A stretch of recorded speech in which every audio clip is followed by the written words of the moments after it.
guys, back to AK Phony's BFF Report, and today we're gonna take a look at a game called Natural Selection 2, and this is an indie title that just came out this past week. People have been throwing me keys and access to it for the past who knows how long, but unfortunately I wasn't able to really do anything more than just kind of watch a couple videos on it and just be like, that seems kind of interesting, I think I'll check it out later. So finally I'm in on playing it, and I have lots and lots of information to go over, so let's go ahead and check it out. In the gaming market, you have a ton of different, what you would call parent genres that house a ton of titles that sit nicely inside of their respective category. Under MMO, you'd have Rift, Guild Wars 2, World of Warcraft. How about MOBA? You'd have Dota, League of Legends, Heroes of New Earth. Under FPS, you'd have Ravage, Counter-Strike, Team Fortress, and of course, the Modern Warfare Cash Carousel. But nestled in between these lies a hefty sum of franchises. Some are new, some have been around for years, that target players who may enjoy genre X, but wish it had elements from genre Y. To throw out some examples, End of Nations, MMORTS, Planetside, MMOFPS. Then there's the much older Project Visitor, MMORTS FPS, and of course my favorite, Air Mech, which takes a little bit from the MOBA genre as well as the RTS. And you put them together and it says MOBARTS. We should make that a thing, guys. Natural Selection 2 is one of the few first-person shooter / real-time strategy combos that implements each one in such a way that it complements gameplay instead of cluttering it. I used Project Visitor earlier as an example, and while that game was incredibly fun, managing units was a huge pain in the ass, but mainly because the only person that can control your army is you.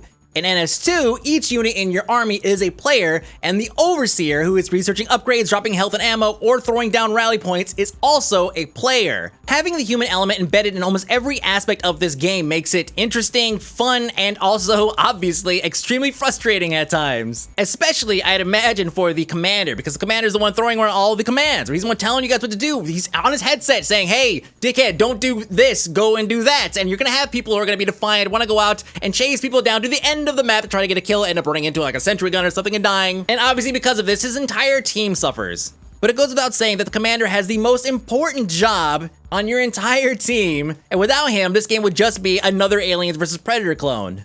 I say another like there's some kind of rampant problem where there's just like AVP clones popping up all over the place. Now, all the footage you're looking at here, if you notice there's no players running around, the reason why is because I'm in explore mode. I don't want to sit there and put somebody else through the pain of having to deal with somebody who's a terrible commander, which I would definitely be given my current experience in the game. Maybe, you know, another half a game or so, I'll be pretty much worthy of the commander position, but right now, no way. Trust me, it's a big job. Now, the reason why I'm starting with this is because it's important that you understand the back-end mechanics of each race, because they're considerably different. I mean, obviously, once you get into the first-person perspective, then everything's different as well. It's good to understand the back-end stuff. For example, all this green stuff all over the place, this is infestation. This is created by the cysts, these little things that you lay down all over the place, help spread this stuff all over. And of course, your hive itself will also put out this creep-like substance called infestation. Anywhere there's infestation, you could grow stuff. You could grow like defenses. You could grow things to spawn units, like little eggs. And of course, probably one of the most important things, you can spawn these harvesters that will collect resources, because you're spending resources in order to do all of this stuff. Every time you lay down assists, it costs you resources. Every time you build something, resources. And then of course, any upgrades are also gonna cost resources. Now let's say I wanna take over another base. I wanna kinda move over into a marine base and just kinda plant these cysts all over the place, all over the place. I can move all this stuff over and get my infestation growing so that it's just kind of overtaking the entire thing. And then let's say I'm a marine. Let's go ahead and switch to the marine perspective really quick. Now here I am, and I see all these cysts all over the place. I'm gonna go ahead, I'm gonna bust up these cysts. Take out a whole bunch of them here, okay? And then watch what happens here. Let me do a little time lapse while I explain what's going on. Now, I just showed you how, from the alien commander perspective, I was dropping these little cysts all over the place to try to spread my infestation all the way across to the marine base. Now, as a marine, I went and I severed that connection. So I broke a couple of cysts to kind of split the connection here. And because it's no longer connected to a hive, everything beyond this point is all going to die. If I built any kind of structure or grew a structure or something as an alien commander over here, I'm pretty much F because it's not connected to a hive and it's going to die. If you play StarCraft 2, you're probably pretty familiar with these mechanics. They're pretty close to the same thing. Now, from what I just shown you, it seemed pretty easy to go ahead and trump an expansion by the aliens. But here's the thing. All the players that you're commanding are going to be here running around, and you can tell them, hey, I need some help over here while I expand into this other room. So it's not going to be quite that easy. On the flip side, how do you go ahead and take care of the Marines? Well, the Marines require power to expand. So these little power nodes all over the place, and if you are coordinated enough to go and attack a power node, you can very easily shut down an entire room. But of course, you're gonna have to take out all the individual elements inside of that room before the Marines come and defend it. In each game, there's always going to be a lot of territory gain, territory loss. That's the whole point here. Once you've actually eliminated all of the territory owned by the other player, they can no longer spawn, therefore they are done, and that's how you win. Other mechanics that the commanders have access to are the ability to provide some direct support to the players. So for example, as a Marine, I can sit there and run around, and if I need a health pack or something, the commander can actually drop health packs near you. On the alien side, as the commander, I could spawn these walls, these kind of bio-defensive units, anywhere that I have infestation. Now I'm gonna go ahead and move on to cover some of the individual race mechanics, but don't let this fool you. Yes, that was a 3-4 minute kind of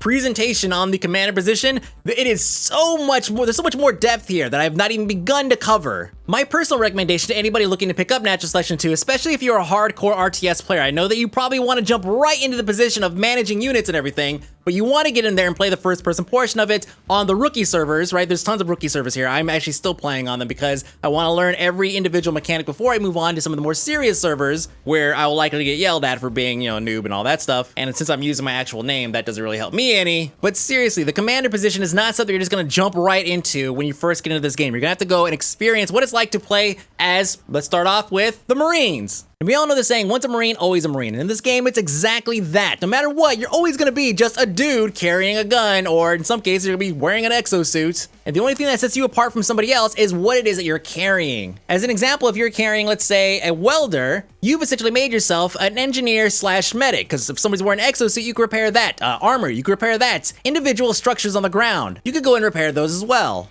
But that doesn't mean that you can't scroll the mouse wheel, pull out a shotgun, and turn around and bust someone in the face with it. Both those items, by the way, the shotgun and the welder, are unlockable by research from the commander, but your standard loadout's gonna be a pistol, a hatchet, and of course an assault rifle. Things to note when playing a Marine. Unlike the aliens with their fancy alien vision, humans actually rely on light to see. So if, let's say if you're in a room and a power node gets shut down or destroyed, you're going to have to rely on a flashlight until the emergency lighting kicks in. And even then, it isn't that bright.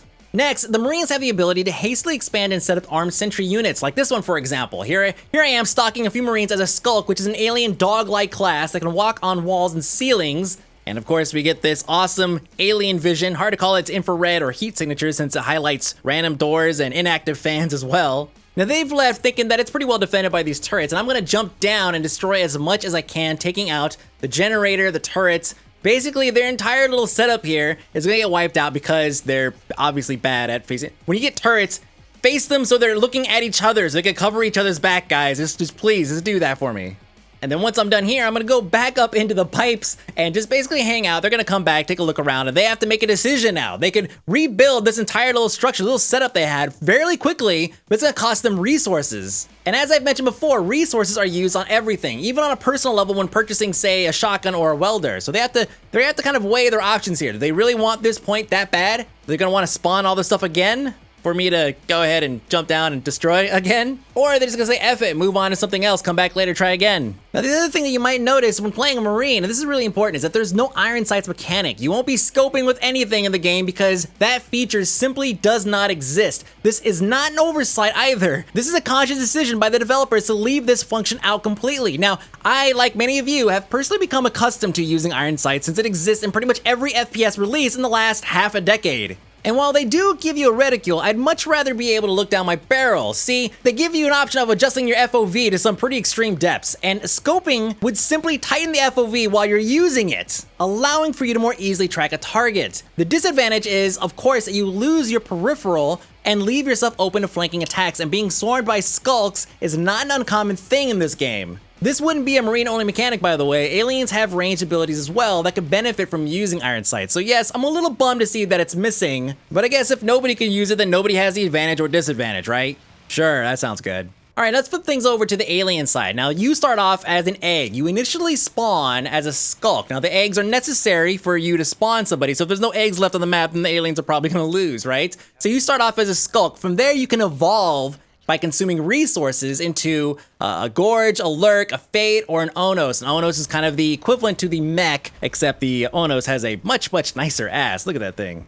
Shiny. And from here, you'd also go ahead and select your upgrades, and the upgrades are going to be researched by, of course, the commander. Now, each one of these life forms you can evolve into are very, very unique, so you have to be willing to essentially commit yourself to doing what it is that that thing is designed for, because unlike the Marines, you can't just sit there and scroll the mouse wheel and become some other class. Now in this clip, we're gonna go ahead and evolve into a lurk. Now this is gonna take 20 seconds time, which is very interesting because I do have a spawn timer just like the Marines do, but I can't quite find what the equivalent to waiting this long just to convert into another class or a life form. I can't quite find what the equivalent of that is on the Marine side anywhere. So it's kind of a strange kind of a disadvantage, because if you're getting attacked, for example, if they're like in your hive attacking, all you're gonna have is skulks, right? You can't sit there and just take your time to kind of evolve into something else because they're in your base stomping your face in. Whereas a Marine could just turn right to his armory the second he spawns and pull out a shotgun and just go to town. Now, while this sounds like a massive disadvantage, it kind of is and it also kind of isn't. You see, you always spawn as a skulk, and skulks are very, very quick, nimble, and they can very easily take down a Marine if you're fast enough. Now, if you're getting hosed by a whole bunch of exosuits or something, then yeah, you're pretty much effed regardless of trying to evolve into something a bit more useful than a skulk. Now, another pretty significant difference between the Marines and the aliens is access to a mini-map. Granted, you can just hold down the C button and just run around, hold that down, and just be able to track where you're going and, of course, where other players are at. But that's kind of a pain in the ass because it obscures your entire view. But one huge advantage that the aliens have, you know, besides being able to see in the dark, is that they could see through walls. Anywhere that another player is maybe in an encounter with a Marine, you're gonna be able to see that as long as you're close enough. Now, if I had to choose between a mini-map and being able to essentially see through walls to find my allies and maybe targets that my allies are engaging with, I would probably choose the ability to see through walls and see these outlines, because that is, it basically all it does, it kind of adds the ability for a team to essentially wordlessly strategize. Because if you are engaging as a Marine, if you're engaging with a skulk, you'll probably take him out, right? But just know that any skulk or any alien in the area just saw what happened. And this goes back to what I said earlier about how it being not unusual to be swarmed by skulk. It's because of this right here. Now, on the communication tip, we really need to talk about a massive problem that I have with the game. Now, this is one that I feel is absolutely essential, and it is having the option to separate voice from everything else. Because right now, when you're playing the game, the voices coming from other players are mixed in with the game sound effects. So if you're in a firefight, you're not hearing what anybody else is saying. Here, listen to this. You can only have one battery. You don't more than 1